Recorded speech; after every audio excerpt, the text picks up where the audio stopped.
রাজ্যের এসআইআর বিচারের ভার বিচার বিভাগের সুপ্রিম কোর্টে নির্দেশ দেয় এবং সুপ্রিম নির্দেশে কলকাতা হাইকোর্টে বৈঠক। এসআইআর বিচারে 7 অবসরপ্রাপ্ত বিচারপতি, সুপ্রিম নির্দেশে হাইকোর্টে বৈঠক। 7 অবসরপ্রাপ্ত বিচারপতির কমিটি গঠন নিয়ে আলোচনা। আমাদের সঙ্গে সরাসরি রয়েছেন প্রতিনিধি অর্ণব। অর্ণব, এই বৈঠকের দিকে নজর ছিল প্রত্যেকের, বৈঠক থেকে ঠিক কি উঠে এলো, কি আপডেট পাওয়া যাচ্ছে? 7 জন বিচারপতি কারা কারা হবেন, কারা থাকবেন এই কমিটিতে?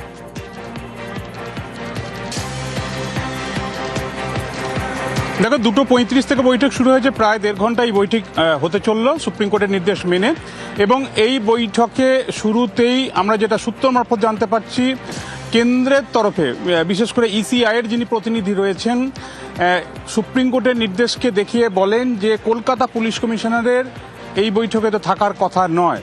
এবং এই বিষয়টি ওঠার পরই সিপি, তিনি কলকাতা পুলিশ, তিনি আর ওই বৈঠকের মধ্যে ছিলেন না, তিনি সঙ্গে সঙ্গে বেরিয়ে আসেন।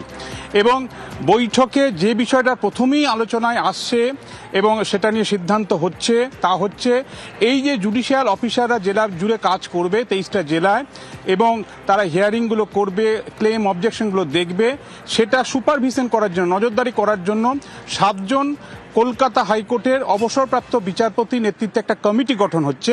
সেই কমিটিতে কারা থাকবেন, উভয় পক্ষের, একদিকে রাজ্য, একদিকে কেন্দ্র এবং ইলেকশন কমিশন অফ ইন্ডিয়াও রয়েছে।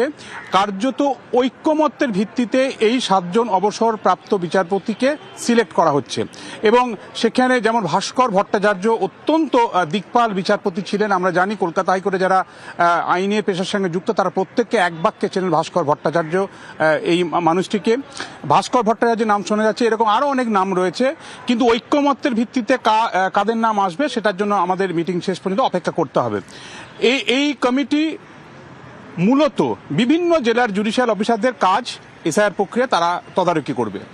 দ্বিতীয় যে বিষয়টি জানা যাচ্ছে, নির্বাচন কমিশনের তরফে সিইও তাদের তরফে যেটা প্লেস করেন যে এই ইআরও যে কাজগুলো করছেন, অর্থাৎ ইলেকটোরাল রেজিস্ট্রার অফিসার, এসডিও র্যাঙ্কের পদমর্যাদার অফিসাররা, এই ক্ষেত্রে তাদের একটা ট্রেনিং দরকার, প্রশিক্ষণ দরকার। এবং জুডিশিয়াল অফিসার, সেটা ডিস্ট্রিক্ট জাজ হতে পারেন, অ্যাডিশনাল ডিস্ট্রিক্ট জাজ হতে পারেন, সিনিয়র জাজ হতে পারেন, অর্থাৎ সিভিল এবং ক্রিমিনাল এই দুটো ডিভিশনেই ডিস্ট্রিক্ট কোর্টগুলিতে যে সমস্ত সিনিয়র জুডিশিয়াল অফিসাররা রয়েছেন বা গত 6 মাসে যারা রিটায়ার করেছেন, এই রকম 15-20 জনের একটা তালিকা প্রস্তুত করা হচ্ছে। সেই 15-20 জন তারা কাজ করবেন এসআইআরে, এবং তাদের প্রশিক্ষণের বিষয়টি প্রথমে জানায় কমিশনের তরফে যারা এখানে এই মিটিংয়ে কাজ মনোনীত বা প্রতিনিধিত্ব করছেন। এবং সেক্ষেত্রে মনে করা হচ্ছে, যেটা প্রস্তাব এসছে মিটিংয়ের মধ্যে, যে আমাদের রাজ্যের যে জুডিশিয়াল একাডেমি রয়েছে নিউ টাউনে, সেই ক্যাম্পাসে ন্যূনতম 2 দিনের একটা প্রশিক্ষণ এই জুডিশিয়াল অফিসারদের দেওয়া হবে। অর্থাৎ এই ভোটার লিস্টে সংশোধনের কাজ, এই হিয়ারিং, এই পুরো বিষয়টা, এবং সেক্ষেত্রে একটা পিপিটি অর্থাৎ পাওয়ার পয়েন্ট প্রেজেন্টেশনের মাধ্যমে পুরো বিষয়টা বুঝিয়ে বলা, যেরকম কাজ হয় এরকম 2 দিনের একটা প্রশিক্ষণের বিষয় নিয়েও কিন্তু আলোচনা হচ্ছে। এখন প্রশিক্ষণ কদিনের হবে, সেটা 2 দিন না তার বেশি হবে, এই পুরো বিষয়টা মিটিং শেষের নির্যাস থেকেই স্পষ্ট হবে।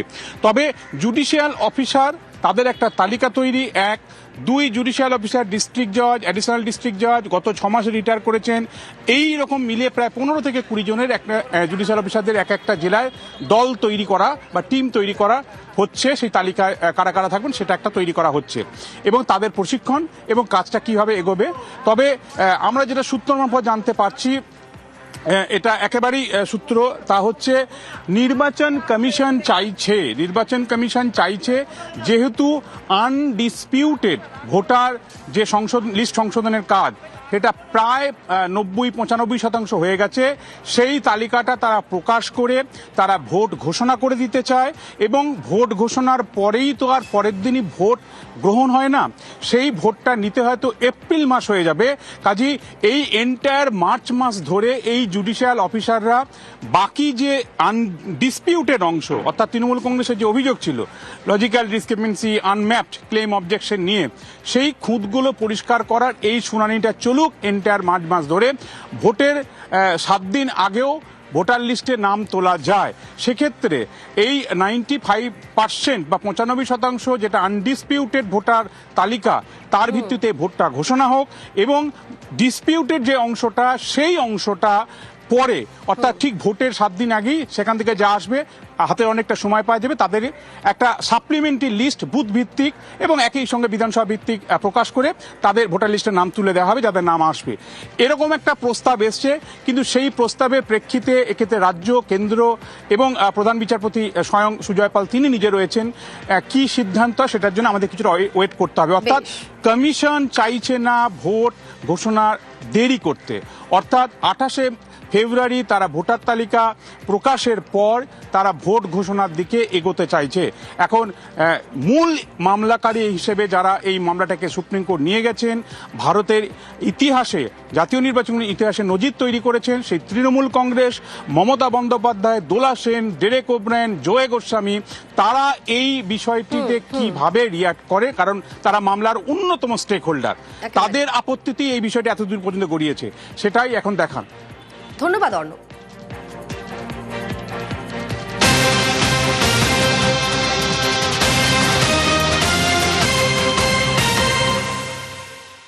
পয়লা মার্চই রাজ্যে কেন্দ্রীয় বাহিনী, ভোট ঘোষণা এখনো পর্যন্ত হয়নি। ভোট ঘোষণার আগেই বাংলায় প্রায় 50,000 জওয়ান।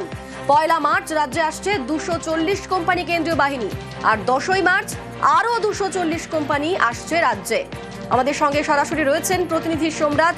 সোমরাজ, বলা যায় একেবারে নজিরবিহীন ভাবে ভোটের দিনক্ষণ ঘোষণার আগেই এত কোম্পানি কেন্দ্রীয় বাহিনী রাজ্যে আসছে। নির্বাচন কমিশন যে এই সিদ্ধান্ত নিয়েছে, এই সিদ্ধান্তের পেছনে কারণ কি?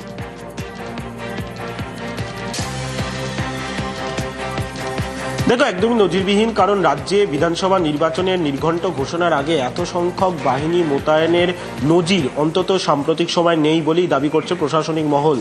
2016 বিধানসভা নির্বাচন বা 2019 লোকসভা নির্বাচন বা 2024 লোকসভা নির্বাচনের আগেও বাহিনী মোতায়েন হয়েছে, কিন্তু এত সংখ্যক বাহিনী মোতায়েনের নজির ছিল না।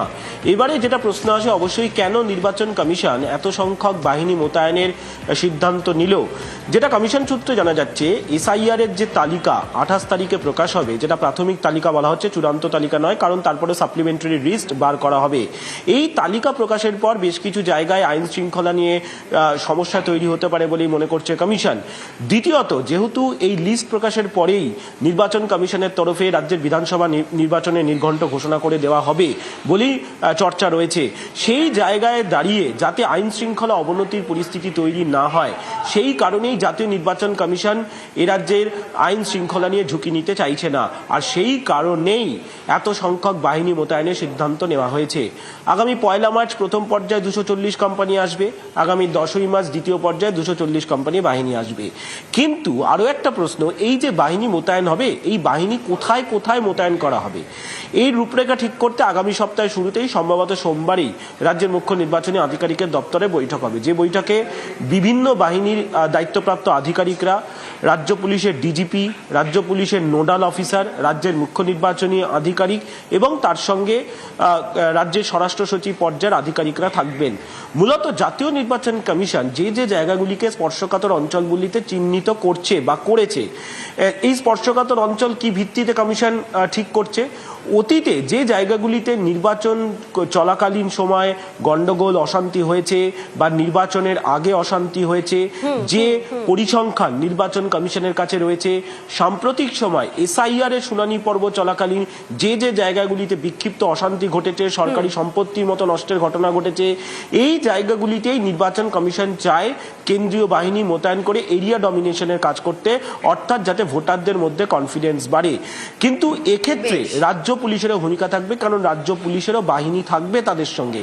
এই যে মোডালিটিসটা বা রূপরেখাটা ঠিক করতেই সম্ভবত আগামী সপ্তাহের শুরুতে অর্থাৎ সোমবারই রাজ্যের মুখ্য নির্বাচনী আধিকারিকের দপ্তরের বৈঠক হতে পারে বলেই মনে করা হচ্ছে বা সূত্র মারফত জানা যাচ্ছে। ফলত যাতে ভোটারদের মধ্যে কনফিডেন্স বাড়ে এবং এরিয়া ডমিনেশনের কাজ এবং তার সঙ্গে ইভিএম এর সুরক্ষা, এই গোটা বিষয়টিকে মাথায় রেখেই জাতীয় নির্বাচন কমিশন এই সিদ্ধান্ত নিয়েছে। ধন্যবাদ সোমরাজ।